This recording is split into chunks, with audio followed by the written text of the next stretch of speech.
guys and welcome back to my channel. The case that I'm going to be looking into today is the case of the, well, it's known as the Babes in the Woods. There's a few cases known as that, like the one I covered not that long ago in Vancouver about the Babes in the Woods, where their identities were finally given back to them after 70 years, which was just amazing. So if you guys want to go and check that out, do so. But this is one of the UK ones, of which I believe there are two, and it's of Nicola Fellows and Karen Hadaway. And it happened in Brighton in 1986.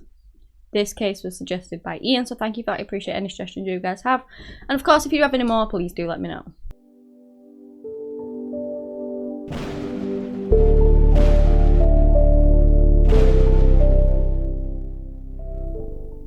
Karen Jane Michelle Hadaway was born on the 21st of December in 1976 to parents Michelle and Lee Hadaway, obviously in the UK. Nicola Elizabeth Christine Fellows was born on the 22nd of February in 1977 to parents Barry and Sue Fellows. And the two little girls were just typical girls, you know, they loved doing cartwheels, they were always laughing, smiling, just generally happy children, just busy living their lives. Now, it was said that both the girls were very fiercely afraid of the dark. They were afraid of the boogeyman. I mean, who isn't at that age? So it was very... They would never be caught out after dark. Like they would be allowed to go and play outside and, you know, sort of do their own thing like most of the children were back in them days and in their neighbourhood. But the parents were sort of safe in the knowledge that by the time it was getting dark, you know, the girls would come home because they were totally afraid of it. And Nicola and Karen were just like the best of friends. They lived on Morecambe Estate. Together, they were literally 3 doors apart. You know, the parents, the mothers were really good friends, and so they were together quite a lot. They didn't actually go to the same school, though. Not entirely sure why. They just went to different schools. So they wouldn't get to play together at school, but it would be like when they came home and after school and things like that, they would just always play together. Then we get to the fateful day on the 9th of October in 1986. Both girls had been to school, normal day. They got home about 3:30, and then obviously they go inside and they go and get changed from their uniforms. One of the girls, Nicola, gets a knock at the door, and there are 3 people at the door. One of them is a 20-year-old man called Russell Bishop, who had quite a reputation around the town. Not a good one, by any means. There was 16-year-old Marion Stevenson, along with another acquaintance of both of theirs, and they were basically asking for Dougie, who was a lodger in Nicola's household at the time. But Nicola just kind of said he's not here and slammed the door in his face, and there's a reason behind that because she was always told by her parents, and so was Karen, to stay away from Russell Bishop because he was just not a very nice guy. He had a criminal history of stealing, stuff like that. He had been involved previously with drugs, and he was known to have a fondness for younger girls. And I mean, that just goes to show because he actually had a partner around his own age, who was called Jenny. They had a 1-year-old kid together, and Jenny was also pregnant with their next child. But on the side, he was sleeping with Marion, who was 16 and very... Is 16 underage? Is it 18? I don't know. You guys know. I don't know. But you know what I mean? He liked like the younger ones, and not just teenage young, he liked younger. You know what I'm trying to say. So yeah, the girls were just told to stay away from him. And as soon as she saw him at the door, she just wanted to sort of get rid of him. So she slammed the door in his face. She went out a bit later on. I mean, Russell and everyone else just went off and doing whatever they were doing, criminal activities. You know, just a normal day for them. And then a bit later on, Nicola decided that she was going to play out with the neighbourhood kids. So she's out on the street playing around like all the other kids were. And then Karen joins her, and they kind of, like I said, they're really good friends. So they just, as soon as they started playing together, they kind of like separated from the group and went off and played together by themselves, kind of thing. And they were just having such a good time. Susan, Nicola's mum, ended up seeing them play a bit later on, playing on the street with some rollerblades. They were just, I don't know, just doing what kids do, cartwheeling, having fun, laughing, just having a blast, basically. Now, they decided that they were going to head over to a park, which is called Wild Park, I believe. And it was across the road, but it was quite a busy road to get across there. And the parents didn't want them to go there. Don't know whether it was like a bit of a dodgy area, or whether it was just basically because they had to either cross this really busy road, this main road, or there was like a tunnel going underneath it, so you could go in that. But I mean, you don't want your 9-year-old little girl going under this sort of dark and dingy tunnel because you don't know who's going to be there. So they didn't want them to go there, but you know, kids being kids, they decided that that's where they were going to go anyway. And we know that they did go there because a policeman later on actually saw them playing in the park, and they were up a tree messing around, and he went over and basically told them off because they were going to hurt themselves, and then they got down. So there was a confirmed sighting of them in the park. That was about 5:15. The next sightings I thought to be the girls. You know, half an hour later they were seen at a fish and chip shop up at Barkham Road. Then at about 6:15 they were seen at another fish and chip shop on Lewis Road, and apparently they were seen by a 14-year-old sort of neighbour of theirs who actually approached them and said, like, don't you think you should be heading home because it's getting dark soon? And they just, and your parents will be worried, and they just kind of was laughing it off and just sort of not really paying much attention. And she also said that she heard one of the girls say to the other, like, let's go back to the park. So maybe their plan was to go back to the park before they have a bit more fun before they were going to head home. But they never actually made it home. It got to tea time. Girls that didn't come back, which I guess concerned their parents, but not wildly. Then when it got to like night time and it was dark outside and the girls were still not home, that is when the parents began to panic, because as I've already mentioned, they were afraid of the dark. They would not have stayed out willingly because they were so scared of it. So why would they do that? They just wouldn't, and the parents knew that something was wrong. They called the police, and the police came out straight away. At this time, Karen's dad, Lee, was actually not even in Brighton, which is devastating because his daughter at this point was thought to be missing, and he wasn't even there. He didn't even know about it because basically a friend had got this delivery job delivering furniture all out of town, and he wasn't supposed to take anyone, but he asked Lee to come with him anyway. So it was like all secretive, hush hush, because he wasn't supposed to, and nobody was supposed to be there. And that is where Lee was. He was out sort of helping his friend deliver this furniture for a job. So the police come out, they do this massive search, which pretty much lasts a full day. It consisted of 200 police officers, volunteers. They even had helicopters. They just looked everywhere they could for these girls. Not only were they looking everywhere, they were contacting anyone they could. I don't know, like teachers at school, friends, anybody that might know where these girls are or have heard literally anything about them, you know, that could give them a slight bit of information, but nobody had heard anything, nobody knew where they were. The next day is when Lee finds out that his daughter is missing, when he rings home to check in, and they obviously tell him because at the time there was no mobile phones, so the only way to contact was to wait for him to contact them, basically, from like a payphone or whatever, which he did. But then found out his daughter was missing, which must have been the most shocking thing in the world. But the problem was he was stuck like out of town, and his friend obviously had a job to do and weren't supposed to be with anyone else anyway, so he couldn't just take him back to Brighton. So what the plan was that he was going to drop him off at a local police station to the town that he was in, and they were going to drive him down to Brighton themselves. So that was what they were doing. Lee was in the car, and he's on his way back, and he's hearing all of the like chatter over the radio, the police chatter. Let's get back into the search. One of them sort of forefront of the search was Russell Bishop, who I mentioned before. He was out there in the front of the lines looking for these girls, doing everything that he could, and he was just, the police sort of mentioned that he was just, no matter where they turned, he was there, and they thought it was weird, but they just figured that he was just helping, and that maybe, I don't know, maybe he's just a strange person, that's how he shows his help. They didn't think too much of it. But then he said something strange as well later on, which was like, I'm going to stop looking for the girls' bodies, bearing in mind, because if I find them, you're probably going to think that I did it.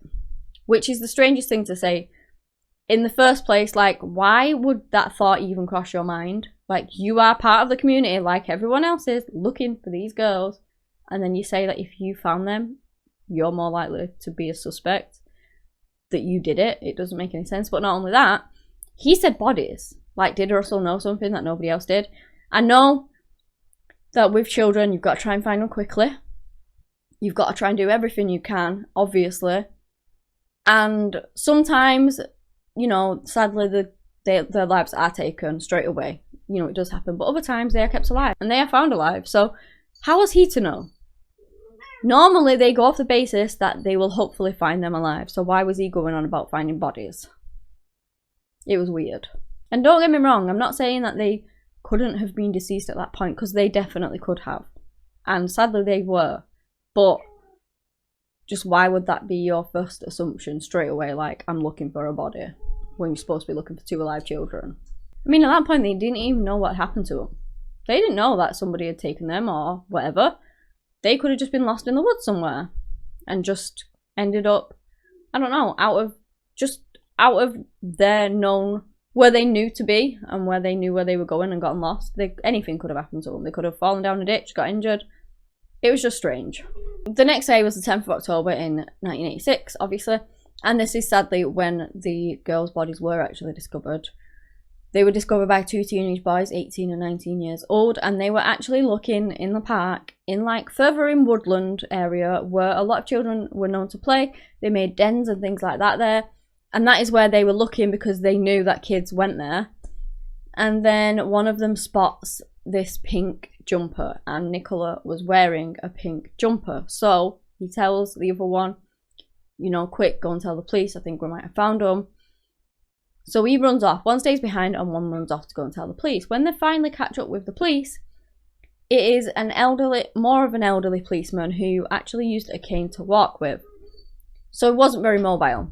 And he was actually speaking, he told him that they might have found the girls. And obviously this officer wanted to get there straight away, but with his mobility issues, couldn't get there too quickly.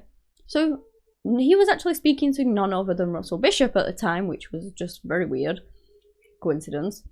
And he asked Russell to go run ahead and sort of get to the crime scene, make sure that he didn't touch the bodies and that nobody else touched the bodies, just to sort of look after it, I guess, until he got there. So Russell did. He legged it off to where this boy was going to show him where the bodies were. The officer gets there around 4:40. No, sorry, 4:20. And he confirms that it is the body of the girls, sadly, and he calls the crime unit, who get there about 25 minutes later. Now, something that Russell said was very strange, because he actually told the police that he actually attempted to find a pulse on these girls, because the reason he gave, even though he was told not to touch them, is that he wanted to save them and be a hero. But there's also another reason as to why he might have wanted, you know, his fingerprints or his DNA on those bodies. And I bet you can guess what it is. Because the people around, he lied about it as well, because the people around the body, I don't know whether it was just the teenagers or whether more people had come at that point, but they said that he literally didn't get within 2 meters of the bodies. He went nowhere near them. He didn't touch them. There was just nothing. So he's saying that he got there and felt for a pulse straight away. Well, they're saying that he didn't. So he was lying. When the police got there, they didn't take the temperature of the girls' bodies, and that was very important later on in the case, because taking the temperature actually gives them a sort of more of a clue as to a time of death. And because they didn't do that, it provided a lot of speculation later on in the case. I mean, they did eventually come up with a death between like sort of 7, 8, 9-ish, but they would have had a more certain or a smaller time frame of death if they had done the temperature thing. And as you already know, Lee at this point is travelling home, you know, panicking, thinking his daughter's missing. He's listening to all the chatter on the radio that's coming through the police. And then a call comes through that basically states that the girls have been found, that they have been found alive. They are very cold, but that they are in fact alive. Of course, Lee was like crying, so overwhelmed with joy that his daughter was okay and that she had been found. And then a couple of minutes later, that was snatched from him, because they actually said that the last one was a mistake and that the girls were actually deceased.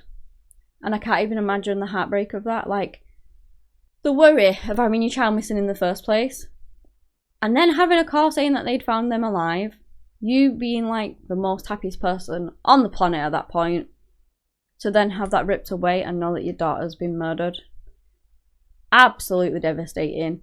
And his wife even stated that he was a very broken man after that.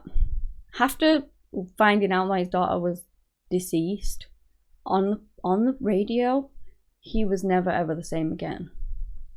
At this point, they decided to take Russell in for questioning, and you know, he'd been acting strange. He was saying all these weird things about the girls' bodies, like he knew that they were already deceased.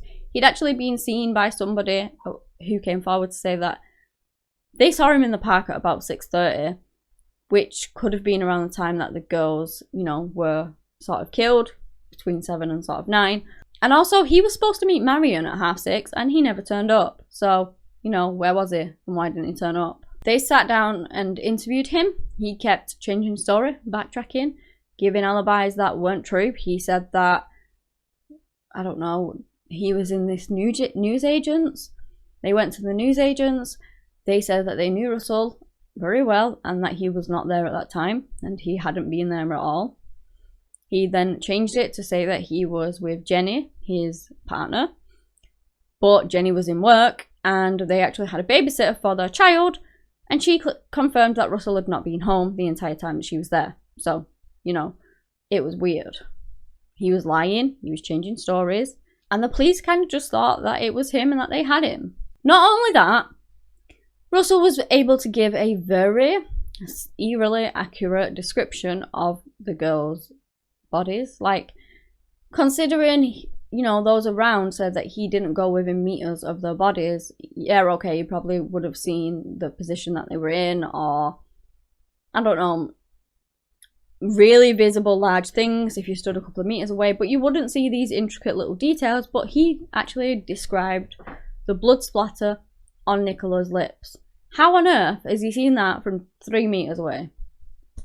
It was just creepy. And like he knew more than he was letting on. Jenny then also said that he came home at 11 o'clock at night, threw his clothes straight into the wash, which was strange for him because he never normally did that. And when asked why, he said that he had fell in dog poo and, you know, he just wanted to clean his clothes, which, you know, if you fell in dog poo, of course you'd want to throw your clothes in the washer. But 2 girls had just been murdered, so, and he was acting strange. It was a bit suspicious. The thing was, they had all of these things that would potentially tie him in, but they didn't have any evidence, and so despite everything, they did have to let him go. They did bring him, they worked the scene some more, and then they ended up bringing him back for questioning a few weeks later, and it was all sort of surrounding this blue Pinto jumper that had been found at the scene. I believe some walkers or somebody had come across this jumper, and it had been handed in because it was close to the scene, saying, you know, it may be of use, it may be like sort of have, it may be related to the case, that's what I'm trying to say. And the police didn't think that it was at first, but they took it anyway, which is, thank goodness, because it proved to be like a massive piece of the case. They eventually did find out though that this jumper was related to the crime scene because they used ivy spores that were found on it to sort of match it to the crime scene, so they know it was definitely there. And they decide to do something, just a hint of something. They think that potentially this jumper may be Russell's. So what they do is they grab the jumper, they take it round to Russell's house. Jenny answers the door. She sees the jumper and says, "Oh, I see you've brought Russell's jumper back." So that kind of confirmed that it was his jumper straight away. But then they pressed a bit more because obviously they just want to find out for sure if they can. And she says, "Oh, well, like, I don't know if it is his. He has a red stain on the sleeve from when he was doing something." Can't remember what it was, some of a car maybe. And then they check the sleeve and lo and behold, it has a red stain on it. So pretty much they were certain that this was Russell's jumper. Russell, of course, claimed that it wasn't, but they quickly arrest him. His trial began in November of '87, and it was a shambles from the very start. Everything went wrong. Prosecution relied heavily on a lead witness called Swann. He knew everything. He knew everything about the case in and out, but he was actually suspended 3 months before the trial happened. which basically they based their entire case, not all of it, but most of it, off of him, and he was no longer able to testify. The jumper's reliability and that it was actually Russell's came into question, along with the time of death, because he's got all these alibis and things like that that they're trying to disprove, but then they don't have an accurate time of death to try and disprove them. So everything went wrong. Even the judge literally said to the jury before they left to sort of reach their verdict that if they can't be 100% sure when the girls died, that he can't be charged. And don't forget, at this point, DNA testing and things wasn't a thing. It wasn't like it is today where you can just pull the DNA off the body and match it to someone, hopefully. That was a no-go. So they had to just work off like the evidence that they had, like witnesses and things like that. The jury deliberated for like 2 hours, less than 2 hours, I think, and they actually came back with a non-guilty verdict, keeping in mind what the judge had said, I presume. And Russell was ecstatic. He celebrated very publicly. He celebrated in court. He celebrated outside in front of all the people, in front of all the press, and he was very happy with the verdict, like he would be. He also knew that the double jeopardy laws in the UK at the time meant that he would not be retried for this case. Even if new evidence came forward, that was it. He was done. He could get tried for something similar, but not for the murders. And that something similar happened in December of 1990 when a girl was kidnapped, taken away by someone, I wonder who. She was sadly assaulted and strangled and left in the woods to die, but somebody actually found her before she lost her life and passed away. She was able to ID her attacker as none other than Russell Bishop, and that one he couldn't lie his way out of. He couldn't get away with. He got sent down for at least 14 years, and I believe he appealed it twice, which meant, and they both failed, so that meant that he would end up spending longer in jail for that. Then in 2005, the UK's double jeopardy laws were actually changed, that if new evidence came forward in a case that somebody has already been proven innocent, that they can actually be retried. So with that in mind, the girl's parents really pushed and pressed to try and get the case looked into again. Not only that, DNA testing had come wonders by that point. So the parents were really pushing to try and get the jumper tested again, to try and get anything tested to see whether any DNA evidence actually came up this time. And in 2012, that finally happened. They retested the jumper.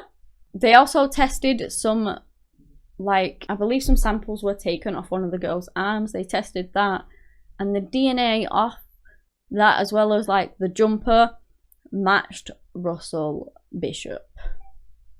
Now, there's no denying that his DNA evidence was on the girls, and the only reason that it would be on the girls is if he had actually killed them, because remember when he knocked on the door and spoke to Nicola? Well, he never actually touched her. So, you know, he hasn't got a DNA from that. And then when he went and found the bodies, he never actually touched them either. So he didn't get their DNA or his DNA on them via that. There was just no possible way that his DNA ended up on them unless he had actually done the deed. It was decided in 2016 that they would retry Russell for the murders of Nicola and Cameron. And that trial, excuse me, began on the 15th of October in 2018. And like I said, they couldn't argue with DNA evidence. He was 52 years old at that point. He took to the stand claiming that he was a victim of the police and all this garbage. Oh, I forgot to mention as well, sorry, but in the first trial, they then relied on Jenny. I'm sorry, this is a bit muddled up, but I think it's very important because they relied on Jenny to prove that the jumper was Russell's, and she came up and said that it wasn't. So the first trial was just a shamble, and Jenny lied about it, which does come into play a bit later on, and that's why I've slotted it in here, even though it's in the wrong place. So dumb, but there you go. Now back to the actual trial, the more recent trial. He took the stand like 90 minutes, and then he ended up just stop answering questions and giving up kind of thing.